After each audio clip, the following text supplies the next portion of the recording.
എന്റെ പ്രിയപ്പെട്ടവരെ, എന്തുകൊണ്ടാണ് അള്ളാഹുവിന്റെ റസൂല് പറഞ്ഞ് മരിക്കാൻ കിടക്കുന്നവർക്ക് നിങ്ങൾ വെള്ളം കൊടുക്കണം, ഇല്ലെങ്കിൽ അവർക്ക് ശൈത്താന് വെള്ളം എത്തിച്ചു കൊടുക്കും.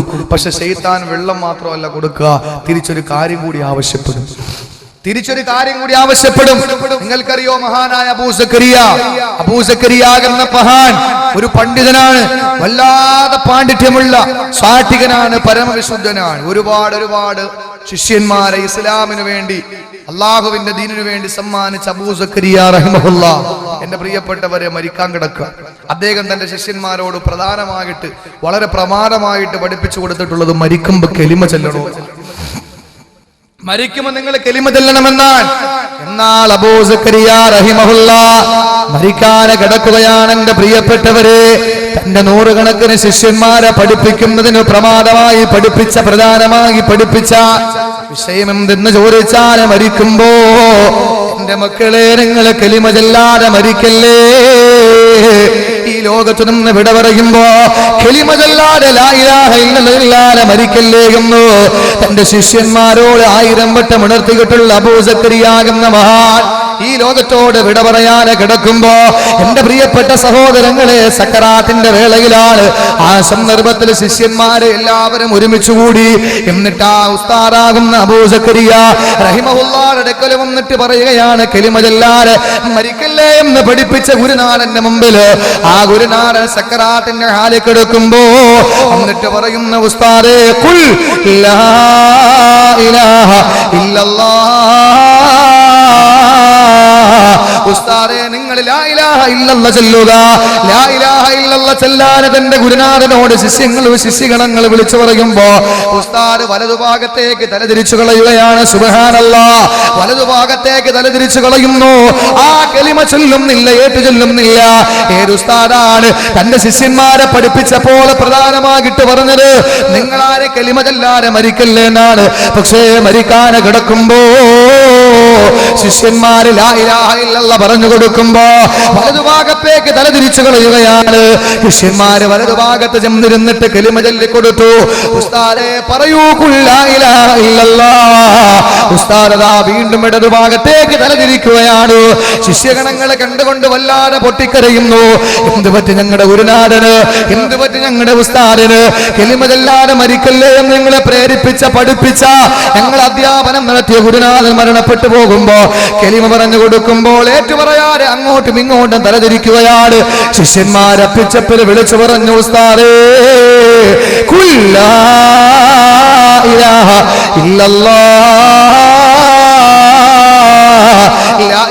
ഇല്ലല്ലാഹ് ചെല്ലാം വിളിച്ചു പറയുമ്പോ എന്റെ സഹോദരങ്ങളെ അപ്പിച്ചപ്പില് തന്റെ ഗുരുനാഥൻ വിളിച്ചു പറയുന്നു. എന്താണ് വിളിച്ചു പറയുന്നത് എന്നറിയോ? നാവ് പൊക്കിയപ്പോലെ ചുണ്ടനക്കിയപ്പോ ശിഷ്യന്മാര് തങ്ങളുടെ ശ്രവണപുടങ്ങൾ ഉസ്താദിന്റെ ചുണ്ടോടടുപ്പിക്കുകയാണ്. എന്താണ് ഗുരുനാഥന് പറയുന്നതെന്ന് കേൾക്കാൻ വേണ്ടിയിട്ട് ആ സന്ദർഭത്തിൽ ഗുരുനാഥന് പറഞ്ഞതെന്തെന്നറിയോ? ലാ അഖൂലു ഹകദാ, ഞാനങ്ങനെ പറയൂല എന്ന് വിളിച്ചു പറഞ്ഞപ്പോ ഉസ്താദിന്റെ വാക്ക് കേട്ടുകൊണ്ട് ശിഷ്യന്മാര് പൊട്ടിക്കരയുകയാണ്. സുബ്ഹാനല്ലാഹ്, എന്തു പറ്റി ഞങ്ങളുടെ ഉസ്താദിന്? ഞങ്ങളെ നേരായ മാർഗത്തിലേക്ക് ഈ പിടിച്ചു കൊണ്ടുവന്ന ഞങ്ങളുടെ ഗുരുനാഥനെ കലിമ ചൊല്ലാതെ അങ്ങോട്ടും ഇങ്ങോട്ടും തലതിരിക്കുമ്പോ ഞാൻ വീണ്ടും പറഞ്ഞു ചൊല്ലാൻ പറയുമ്പോൾ ലാ ഇലാഹ ഇല്ലല്ലാഹ് എന്ന് പറയാറ് ഞാൻ അങ്ങനെ പറയൂലെന്ന് പറഞ്ഞത് എന്തുകൊണ്ടാണ്? ഉസ്താദ് സക്കറാത്തിന്റെ വേളയിൽ കുറച്ചു നേരം കഴിഞ്ഞിട്ട് അതിൽ നിന്നും മുക്തനായി. അള്ളാഹു മരിപ്പിക്കാൻ തീരുമാനിച്ചില്ല. എന്റെ പ്രിയപ്പെട്ടവരെ, ചിലരങ്ങനാണല്ലോ, അള്ളാഹുവിന്റെ തീരുമാനം വന്നാലേ മരിക്കൂ. പടച്ചോന് തീരുമാനമില്ലാതെ ആർക്കും മരിക്കാൻ കഴിയൂല. ആർക്കാൻ മരിക്കാൻ കഴിയുക? ഒരാൾക്ക് പോലും കഴിയില്ല. എന്റെ പ്രിയപ്പെട്ടവരെ, ഈ അടുത്ത സമയത്തല്ലേ ഒരു പാവപ്പെട്ട സഹോദരൻ, വൃദ്ധനായ ഒരു സഹോദരൻ, ആ സഹോദരൻ മരണപ്പെട്ടു. അപകടത്തിൽ മരണപ്പെട്ടു. ഡോക്ടർമാരും മരണ സർട്ടിഫിക്കറ്റ് ഒക്കെ കൊടുത്തു. ആ സഹോദരനെ മോർച്ചറിയിൽ കൊണ്ടുപോയി ഓപ്പറേഷൻ ചെയ്യാൻ, പോസ്റ്റ്മോർട്ടം ചെയ്യാൻ വേണ്ടിയിട്ട് മോർച്ചറിയിൽ കൊണ്ടുപോയി. വൃദ്ധനാൻ, ദാടി നരച്ചു, മുടി നരച്ചു, പുരികം നരച്ചു, മീശ നരച്ച് ആ വൃദ്ധനായ മനുഷ്യൻ ആക്സിഡന്റിൽ മരണപ്പെട്ടതാണ്. ഓപ്പറേഷൻ തിയേറ്ററിൽ പോസ്റ്റ്മോർട്ടം ടേബിളിലെടുത്ത് കിടത്തി ആ സഹോദരനെ ഓപ്പറേഷൻ ചെയ്യാൻ വേണ്ടിയിട്ട് പോസ്റ്റ്മോർട്ടം ചെയ്യാൻ വേണ്ടിയിട്ട് ചുറ്റിക കൊണ്ട് തലയിലടിച്ചു. കാരണം തലയോട്ടി തുറന്നിട്ടാണല്ലോ തലച്ചോറെടുത്തിട്ട് പോസ്റ്റ്മോർട്ടം ചെയ്യുക. അങ്ങനെ തലയോട്ടിയിൽ ഇങ്ങനെ അടിക്കുമ്പോഴാണ് ഡോക്ടർമാർ നോക്കുമ്പോ ഈ ടേബിളിൽ കിടന്നുകൊണ്ട് ആ മനുഷ്യന്റെ വിരളനങ്ങുന്നു. പെട്ടെന്ന് തന്നെ ഡോക്ടർമാര് ഈ പ്രിയപ്പെട്ട ഈ വൃദ്ധനായ പിതാവിനെ ICUലേക്ക് മാറ്റി. അദ്ദേഹത്തിന് അവിടെ ചെന്നപ്പോൾ നല്ല ചികിത്സ കൊടുത്തു. അയാൾ രക്ഷപ്പെട്ടു. എന്റെ പ്രിയപ്പെട്ടവരെ, ഈ ചുറ്റിക കൊണ്ട് അടി കിട്ടിയതിന്റെ പേരിൽ അദ്ദേഹത്തിന്റെ 2 കണ്ണിന് കാഴ്ച നഷ്ടപ്പെട്ടു. കഴിഞ്ഞ പരിശുദ്ധമായ ആ ഹജ്ജ് കർമ്മത്തിന് പരിശുദ്ധമായ ഹറമിൽ പോയി. നമ്മൾ പത്രത്തിലൊക്കെ വായിച്ചതാണ്. അള്ളാഹ് ഉദ്ദേശിച്ചാലേ മരിക്കൂ. ചില സ്ഥലങ്ങളിലൊക്കെ എത്രയോ ദിവസങ്ങളിൽ ഞങ്ങളുടെ നാട്ടിലൊരു സഹോദരിയുണ്ട് 6 തവണ മരിച്ചു എന്ന് പറയും. ആൾക്കാരൊക്കെ വരുമ്പോൾ മരിക്കൂല, ബാത്റൂമിന് ചമച്ചോണ്ടിറങ്ങി വരും. ചില സമയത്താണെങ്കിലും മരണപ്പെട്ടു എന്ന് പറഞ്ഞു വീട്ടിന്റെ മുന്നിൽ ടാർപ്പാളിനൊക്കെ കെട്ടി, പക്ഷെ മരിച്ചില്ല. മരണത്തിന് മരിച്ചു എന്ന് തോന്നിപ്പിക്കും, അവസാനം മരിക്കൂല. അല്ലാഹു തആല റൂഹ്, ഡോക്ടർമാര് മരിച്ചു എന്ന് പറയുന്ന എത്രയോ പേര് ജീവിച്ചിരിക്കും. നമ്മൾ കണ്ടിട്ടില്ലേ? പരേതം തിരിച്ചു വന്നു, നമ്മൾ കണ്ടിട്ടില്ലേ എൻ്റെ പ്രിയപ്പെട്ടവരെ? അങ്ങനെയൊക്കെ ഒരുപാട് സംഭവങ്ങൾ ഉണ്ടായിട്ടുണ്ട്. ഈ സഹോദരി 6 തവണ മരിച്ചു, 6ാമതായിട്ട് ഒറിജിനലായിട്ട് മരിച്ചു. പക്ഷെ ആരും വിശ്വസിച്ചില്ല. പള്ളി കൊണ്ടൊന്ന് അടക്കിയപ്പോഴാണ് എല്ലാവരും വന്നത്. കാരണം എന്താ? ഞങ്ങൾ പോയി മടുത്തു എന്നാണ് എല്ലാവരും പറയുന്നത്. എന്റെ പ്രിയപ്പെട്ടവരെ, അള്ളാഹു തീരുമാനിക്കണം. അബൂ സക്കരിയ റഹിമഹുല്ലാഹ് അള്ളാഹു റൂഹെടുത്തില്ല. അള്ളാഹു സക്കറാത്തിന്റെ വേളയിൽ നിന്ന് മുക്തനാക്കുമ്പോ എന്റെ ശിഷ്യന്മാരെ പൊട്ടി കരയുകയാണ്. ചോദിച്ചു, എന്റെ ശിഷ്യന്മാരെ, എന്താ നിങ്ങൾ കരയുന്നത്?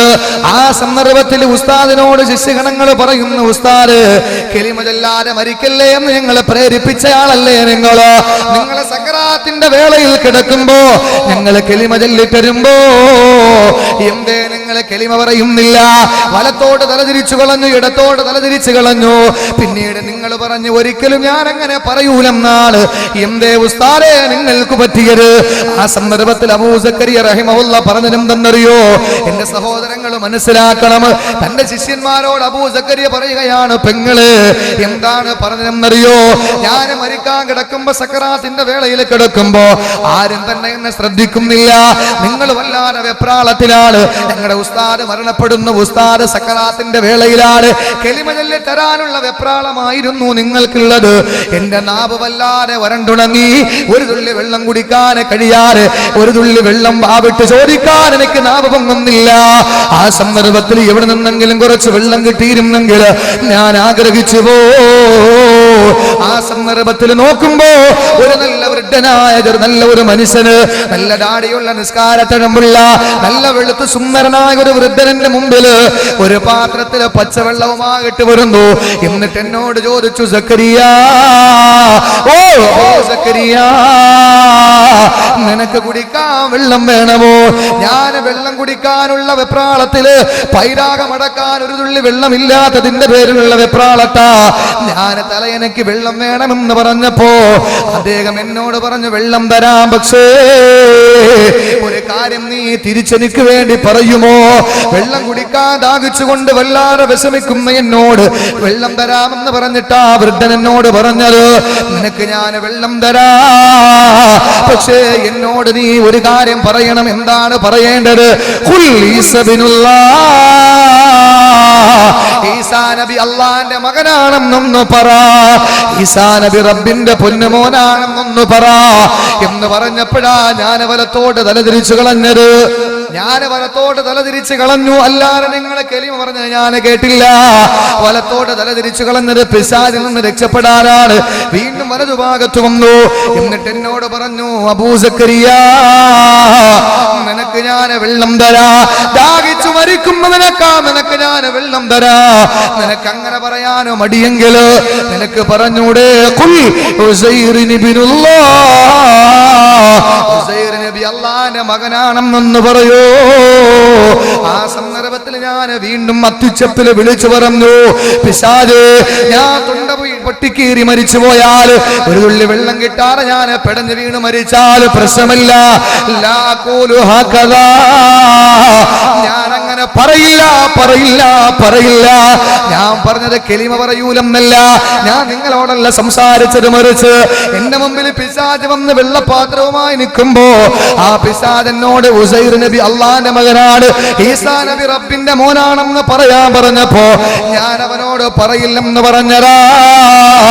എന്റെ സഹോദരങ്ങള്, നൂറുകണക്കിന് ശിഷ്യന്മാരെ ദീനിനു വേണ്ടി കൊടുത്തുപോയ സാത്വികനായ പരമവിശുദ്ധനായ ഒരു പണ്ഡിതന്റെ മുമ്പിൽ പിശാച് വെള്ളവുമായി കടന്നു വന്നെങ്കിൽ എന്റെ ഉമ്മ, നിന്റെ ഭർത്താവ് നമസ്കാരമില്ലാതെ മരണപ്പെട്ടു പോയ, നോമ്പ് പിടിക്കാതെ മരണപ്പെട്ടു പോയ, ഹജ്ജിന് പോകാതെ മരണപ്പെട്ടു പോയ, ദാനധർമ്മങ്ങൾ ചെയ്യാതെ മരണപ്പെട്ടു പോയ നിന്റെ ഭർത്താവിന്റെ മുമ്പിൽ നീ വെള്ളം കൊടുക്കാതെ നിന്റെ ഭർത്താവ് മരിച്ചുപോയ, എന്റെ സഹോദരങ്ങളെ, വാപ്പ മരിക്കാൻ കിടക്കുമ്പോ, പൊന്നാര മാരാവ് മരിക്കാൻ കിടക്കുമ്പോ ഈ മാരാവിന് ഒരു തുള്ളി വെള്ളം നാവ് നനപ്പിച്ചു കൊടുത്തില്ലെങ്കിൽ എന്റെ പ്രിയപ്പെട്ട സഹോദരങ്ങളെ, ഇബ്ലീസ് വെള്ളം കൊടുക്കുമെന്ന് മാത്രമല്ല, നമ്മളറിയാതെ മാരാവ് അവസാനം ഒരു തുള്ളി വെള്ളം കിട്ടി മരിക്കാൻ വേണ്ടിയിട്ട് പിശാച് പറയുന്നതെല്ലാം ഏറ്റുപറഞ്ഞുകൊണ്ട് ഈ ലോകത്തോട് വിട പറയുമെന്ന് ഈ സംഭവം സാക്ഷിയല്ലേ.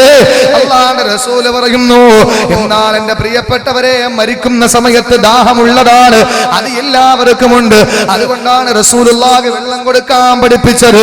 എന്നാൽ ഈ നിസ്കാരമില്ലാത്ത മനുഷ്യരുണ്ടല്ലോ, നമസ്കാരത്തെ മോശമായി കാണുന്ന മനുഷ്യരുണ്ടല്ലോ, നമസ്കാരത്തെ നിസാരവൽക്കരിക്കുന്ന മനുഷ്യരുണ്ടല്ലോ, മനുഷ്യൻ മരിക്കാൻ നേരമെത്തുമ്പോ അല്ലാഹുവിന്റെ റസൂൽ പറയുന്നു, സമുദ്രത്തിലെ വെള്ളം മുഴുവനും കുടിച്ചു വറ്റിച്ചാൽ ആകാശത്ത് താഴെ ഭൂമിക്ക് മുകളിലുള്ള മുഴുവൻ ജലാശയത്തിൽ നിന്ന് വെള്ളം കുടിച്ചാൽ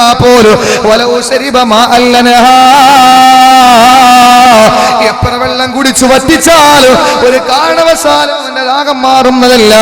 ഇത് മരിക്കുന്ന സമയത്ത് ഒന്നാമതായുള്ള തരുന്ന ശിക്ഷയാണ്.